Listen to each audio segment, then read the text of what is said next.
Hi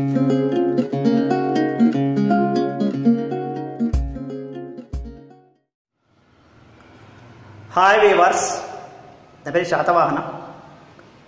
ఈ వీడియోలో మనం intermediate second year economics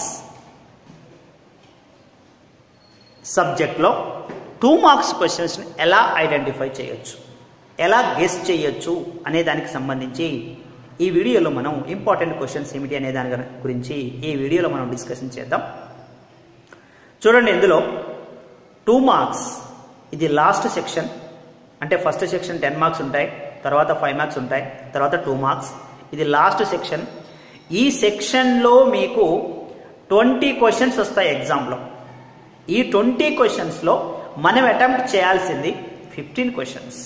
Telangana వాళ్ళు, ఆంధ్రప్రదేశ్ వాళ్ళు 15 క్వశ్చన్స్ అటెంప్ట్ చేయాలి.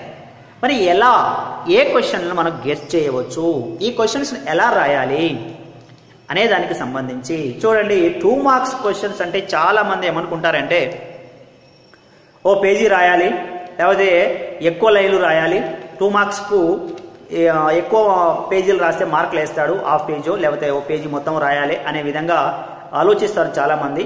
అది కరెక్ట్ కాదండి. మీరు ఎప్పుడైనా ఎగ్జామ్ రాసేటప్పుడు ఓన్లీ ఆన్సర్ మాత్రమే వచ్చేటట్టు చూడండి. సహజంగా చాలామంది పిల్లలు ఏం చేస్తారు అంటే ఫస్ట్ 2-3 లైన్లు ఏదో ఒకటి రాస్తారు, ఎందుకంటే మ్యాటర్ ఎక్కువ కావాలని.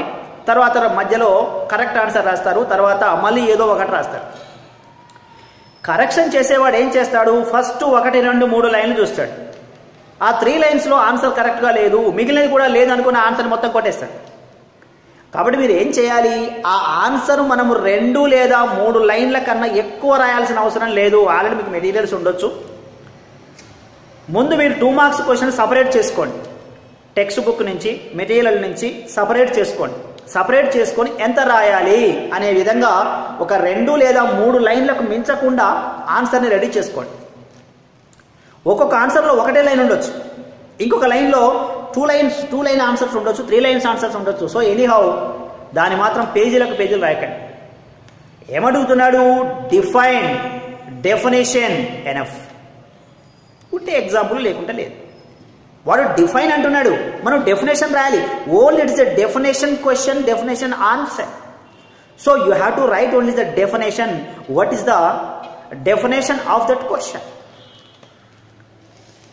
ఓకే, సో దట్స్ వై మీరు అంతవరకు మాత్రమే. పోనీ డెఫినేషన్ రాసావు, ఇంకా నీకు తెలిసిందంతా రాసావు, తెలిసినంత రాస్తే 2 మార్కులకు 3 అయితే అడిగా టైం వేస్టేగా. కాబట్టి క్వశ్చన్ 2 ఆన్సర్ మాత్రమే రాసేటట్టు ప్రయత్నం చేయండి. అది 2 లైన్లు ఉందా, 3 లైన్లు ఉందా కాదు, మ్యాటర్ ఉందా లేదా. మ్యాటర్ ఉంది అంటే కన్ఫామ్గా 2 మార్కులకు 2 మార్కులు ఎగ్జామినేషన్లో వస్తాయి. ఇది కన్ఫామ్. దాని గురించి భయపడాల్సిన అవసరం ఏమీ లేదు, ఇబ్బంది పడాల్సింది ఏమీ లేదు. మీరు ఉన్నది ఉన్నట్టు రాయండి. దాన్ని సాగదీస్తూ ఏదో ఒకటి సోది మాత్రం దయచేసి రాయకండి. మరి ఆ ఇంపార్టెంట్ క్వశ్చన్స్ ఏమిటి సార్, ఎలా మనం గెస్ చేయవచ్చు ఆ ఇంపార్టెంట్ క్వశ్చన్స్కు సంబంధించి అని మనం అంటే, చూడండి ఇక్కడ నేను ఒక పేపర్ రాశాను. ఈ పేపర్లో intermediate economics second year English medium 2 marks 2019 for coming year. ఇందులో ఫస్ట్ లెసన్లో నుంచి మీకు ఒక 2 మార్క్స్ వస్తుందండి. అక్కడ రాశాను మీకు 2 మార్క్స్ ఒకటే ఉంది, ఒకటి వస్తుంది 2 మార్క్స్. ఏ క్వశ్చన్స్ వస్తాయి ఎక్కువగా, economic growth, economic development, next human capital, next self Reliance, inclusive growth. ఈ క్వశ్చన్స్ని ఎక్కువగా మనం టార్గెట్ చేయొచ్చు ఫస్ట్ లెసన్లో, ఫస్ట్ యూనిట్లో. పెద్దగా టెన్షన్ పడాల్సింది ఏమీ లేదు, కాన్సెప్ట్ని అర్థం చేసుకోగలిగితే చాలు. చూడండి, ఇంక్లూజివ్ గ్రోత్ ఏముంది, కలుపుకో, ఇంక్లూజివ్ నాట్ ఎక్స్క్లూడివ్. ఎవరిని కలపమంటున్నాడు, అడుగున ఉన్నటువంటి యొక్క వారిని, the people who are the bottom of 10% people, వాళ్ళకు బెనిఫిట్ అయ్యే విధంగా డెవలప్మెంట్ కావడం. నాట్ వాడని తీసేయొద్దు, డెవలప్మెంట్ జరగాలి, గ్రోత్ జరగాలి. ఎవరిని కలుపుకోవాలి, ఇంక్లూజివ్. ఎవరిని, the bottom of the 10% of poor people should be inclusive growth. Simple. ఏమి అందులో కాన్సెప్ట్ని అర్థం చేసుకోగలిగితే ఆ క్వశ్చన్ అయినా ఆన్సర్ అయినా ఈజీగా మీకు అర్థమవుతుంది. కానీ అది చూడగానే వమ్ము అదేదో ఇబ్బందిగా ఉంది, భయంగా ఉంది. చూడండి, సెల్ఫ్ రిలయన్స్. ఏముంది సెల్ఫ్ రిలయన్స్లో? మనకు కావలసిన వాటిని మనమే తయారు చేసుకుంటున్నాం. సెల్ఫ్ రిలయన్స్, మనం వేరే వాళ్ళ దేశంలోకి పోకుండా మనకు కావలసిన వాటిని మనమే తయారు చేసుకుంటున్నాం. సెల్ఫ్ సఫిషియంట్, ఎన్ని కావాలో అన్ని తయారు చేసుకుంటున్నాం. అంటే ఇతర దేశాల మీద ఆధారపడి ఇతర దేశాల నుంచి తెచ్చుకుంటున్నాం, మనం తెచ్చుకోవద్దు. ఏం కావాలి? సెల్ఫ్ రిలయన్స్, మనము కావాల్సిన వాటిని మనమే తయారు చేసుకుందాం. అట్లా మీరు ఆ క్వశ్చన్ మీరు అనలైజ్ చేసుకుంటే ఎక్కువ రోజులు గుర్తుంటుంది, ఎగ్జామినేషన్లో ఈ మంచిగా ప్రజెంట్ చేసేటటువంటి అవకాశం ఉంటుంది. సో అలా అనాలిసిస్ చేస్తూ చదువుకోండి. కాబట్టి ఫస్ట్ లెసన్ ఇంపార్టెంట్ క్వశ్చన్స్ ఇవి.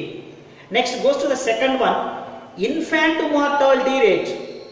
చూడండి, infant mortality, maternal mortality rate. ఏముందయ్యా, డెలివరీ సమయంలో పుట్టిన పిల్లలు చనిపోతున్నారు. ఇన్ఫాంట్ మార్టాలిటీ రేట్, పుట్టిన సమయంలో పుట్టే పిల్లలు చనిపోతున్నారు. ఆ రేట్ ఎంత? పుట్టే సమయంలో తల్లులు కూడా చనిపోతున్నారు. ఆ రేట్ ఎంత? ఏముంది ఇందులో? సింపుల్గా అలా ఆడించేసేయచ్చు ఎకనామిక్స్. డెలివరీ సమయంలో ఆడవాళ్ళు చనిపోతున్నారు, maternal mortality rate and infant mortality rate, చిన్నపిల్లలు చనిపోతున్నారు ఎంత? Simple. Next sex ratio, male and female, ఎంత పర్సంటేజ్, ఎంతమంది పురుషులకు ఎంతమంది లేడీస్ ఉన్నారు, sex ratio. Then literacy rate in India. మీరు గుర్తుపెట్టుకోండి, సెకండ్ ఇయర్ కంప్లీట్గా ఇండియన్ ఎకానమీ, లాస్ట్కి ఒక తెలంగాణ ఆంధ్రప్రదేశ్ ఎకానమీ అంతే. మిగిలినంతా మన భారతదేశానికి సంబంధించిందే, ఒక ఇంటర్నేషనల్ ట్రేడ్ మినహాయించి మిగిలినంతా మన ఇండియాకు సంబంధించిందే సెకండ్ ఇయర్ ఎకనామిక్స్ మొత్తం. కాబట్టి ఇక్కడ ఏమంటున్నాడు? లిటరసీ రేట్ ఎంత ఇండియాలో. నెక్స్ట్ జననీ సురక్ష యోజన. ఇక్కడ ఏమనుకున్నాము చూడండి, పుట్టే సమయంలో చిన్నపిల్లలు చనిపోతున్నారు, పుట్టే సమయంలో తల్లులు చనిపోతున్నారు. కాబట్టి ఏం చేయాలి? వాళ్ళని రక్షించాలి. జననీ సురక్ష యోజన, తల్లి బాగుండాలి, పిల్ల బాగుండాలి. దీన్ని జననీ సురక్ష యోజన అంటాం. కాబట్టి డెలివరీస్ తర్వాత తల్లి పిల్లలు బాగుండడానికి Janani Suraksha Yojana. Then national rural health mission. తర్వాత సర్వశిక్ష అభియాన్. ఇది ఏపీ వాళ్ళకి మాత్రమేనండి. ఈ ఒక్క క్వశ్చన్ ఏపీ వాళ్ళు అదనంగా చదువుకోండి. ఇవన్నీ చదువుతూ ఈ ఎక్స్ట్రా చదవాలి. ఇది తెలంగాణ వాళ్ళకి అవసరం లేదు. ఇది ఏపీ వాళ్ళకు సర్వశిక్ష అభియాన్. ఇది ఒక ప్రోగ్రామ్, గవర్నమెంట్ ప్రోగ్రామ్ ఇది. సో దీని ద్వారా చదువు లేనటువంటి వారికి అవకాశాలు కల్పించేటటువంటి స్కీమ్ ఇది, సర్వశిక్ష అభియాన్. ఇది ఏపీ వాళ్ళు అడిషనల్గా చదవాలి. ఇది సెకండ్ లెసన్కు సంబంధించింది. సో ఇందులో మీకు 1, 2, 3 3 క్వశ్చన్లు అడుగుతున్నాడు చూడండి. 2 మార్క్స్ క్వశ్చన్స్, అంటే 3 రన్లో 6 మార్కులు, 6 మార్క్స్ వస్తాయి ఈ లెసన్లో నుంచి. నేను ఇచ్చింది ఓన్లీ 5 క్వశ్చన్సే, అందులో 3 క్వశ్చన్స్ వస్తాయి ఎగ్జామినేషన్లో. పెద్దగా 10-12 క్వశ్చన్లు ఏం లేవండి. ఓన్లీ చిన్న క్వశ్చన్లు మాత్రమే ఇస్తున్నాను. ఓకేనా? సో 5-6 క్వశ్చన్స్, తక్కువ క్వశ్చన్లు ఇస్తున్నాను. వీటిని బాగా కాన్సన్ట్రేషన్ చేయండి. నెక్స్ట్ ఈ లెసన్ చూడండి, national income, per capita income, next disguised unemployment, poverty line and absolute poverty, relative poverty. ఇక్కడ సెల్ఫ్ హెల్ప్ గ్రూప్స్. సో వాళ్ళు కూడా పేదరికాన్ని తగ్గించడంలో ప్రయత్నం చేస్తారు, సెల్ఫ్ హెల్ప్ గ్రూప్స్. సో ఇవి మనకు 2 క్వశ్చన్లు ఎగ్జామినేషన్లో అడుగుతున్నాడు. ఈ క్వశ్చన్లు చదివితే మీకు ఇందులో నుంచి 2 క్వశ్చన్లు ఖచ్చితంగా ఎగ్జామినేషన్లో వస్తాయి. నెక్స్ట్ చూడండి తర్వాత సస్టైనబుల్ డెవలప్మెంట్, తర్వాత balanced development, physical environment, environmental degradation, next democratic and centralised planning. ఇందులో 2 క్వశ్చన్స్ అడుగుతున్నాడు. అందులో మనం ఈ క్వశ్చన్స్ బైహార్ట్ చేస్తే మనకు ఆ క్వశ్చన్లు వస్తాయి. తర్వాత ఓజోన్ లేయర్, ఇది ఏపీ వాళ్ళకి మాత్రమే, తెలంగాణ వాళ్ళకి లేదు. ఏపీ వాళ్ళు అడిషనల్గా చదవండి, ఇది చదువుతూ అడిషనల్గా ఇది చదవండి.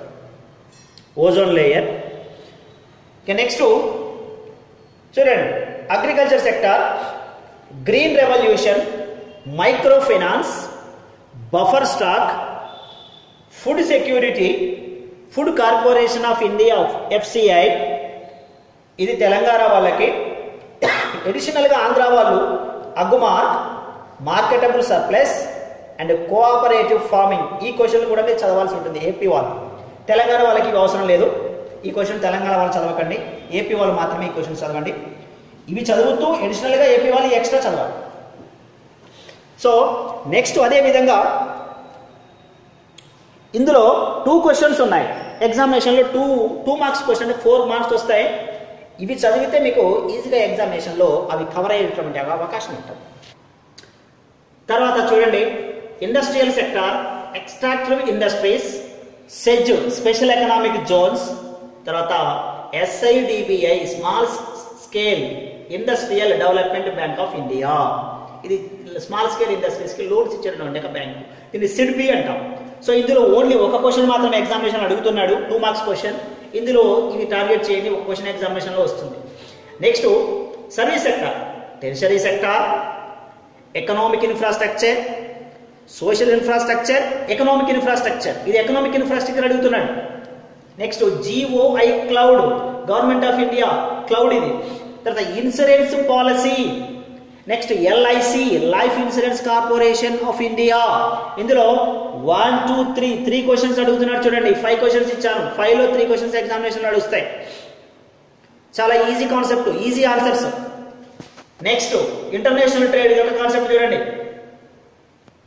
ఇందులో liberalisation, globalisation, most favoured nation MFN most favoured nation, and TRIPS trade related intellectual property rights, TRIPS and TRIPS trade related investment measures, trips.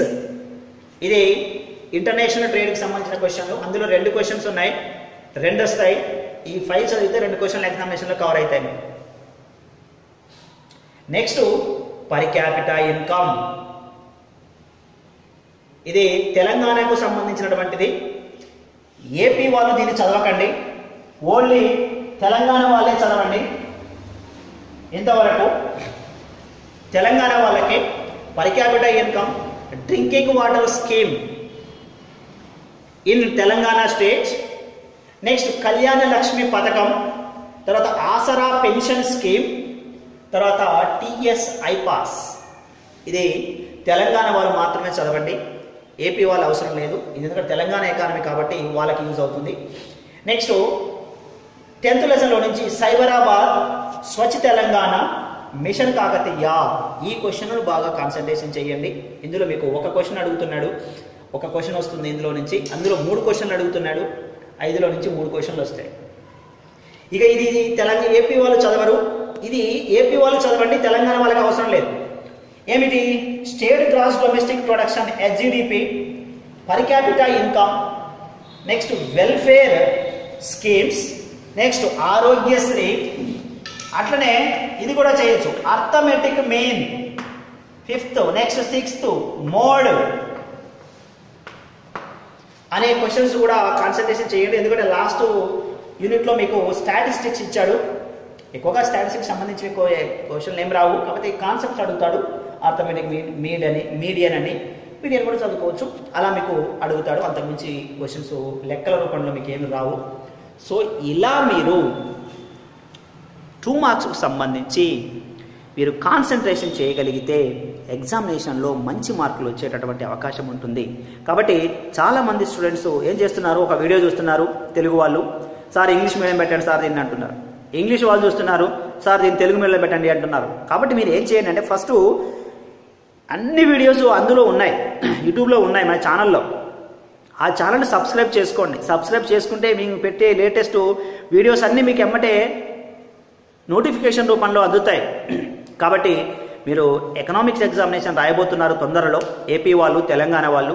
కాబట్టి వాళ్ళకి సంబంధించినటువంటి అక్కడ 10 మార్క్స్ పెట్టాను వీడియోస్, 5 మార్క్స్ పెట్టాను, 2 మార్క్స్ కూడా పెట్టాను. మొత్తం కంప్లీట్గా అన్ని వీడియోస్ పెట్టాను. ఇవి కనుక మీరు ప్రిపేర్ అయితే కన్ఫామ్గా ఎగ్జామినేషన్లో పాస్ అవుతారు. భయపడాల్సిన అవసరం ఏమీ లేదు, ఎవరిని ఏమి అడగాల్సిన అవసరం లేదు. ఈ క్వశ్చన్లు కనుక మీకు నోటికి రాగలిగితే ఎగ్జామినేషన్లో పాస్ అవుతాం. ఇక ఇవి కూడా నేను చదవలేను సార్ అనే వాళ్ళకు ఒక మోడల్ పేపర్ పెడతాను తొందరలో. ఎందుకంటే టైం నాకు లేకపోవడం ద్వారా నేను వీడియోలు తొందరగా చేయలేకపోతున్నాను, చాలా బిజీ వర్క్ వల్ల. కాబట్టి మ్యాక్సిమం మీకు టైం దొరికినప్పుడు చేయడానికి ట్రై చేస్తున్నాను. కాబట్టి తొందరలో మీకు మోడల్ పేపర్ కూడా పెడతాను. First year Telugu medium English medium, second year Telugu medium English medium model paper పెడతాను. ఆ మోడల్ పేపర్ చదివినా కూడా మీరు ఎగ్జామినేషన్లో పాస్ అవుతారు. సో ఇలా మీకు కావాల్సినటువంటి ఇన్ఫర్మేషన్ అందిస్తాను. ఇంకా మీకు ఏదైనా డౌట్ ఉంటే కామెంట్ చేయండి కామెంట్ బాక్స్లో, ప్రాబ్లం ఏమీ లేదు. మీకు ఎగ్జామినేషన్ సంబంధించి డౌట్స్ కానీ, సబ్జెక్ట్ సంబంధించిన డౌట్స్ కానీ ఏదన్నా మీకు పర్సనల్గా నేను క్లారిఫై చేస్తాను.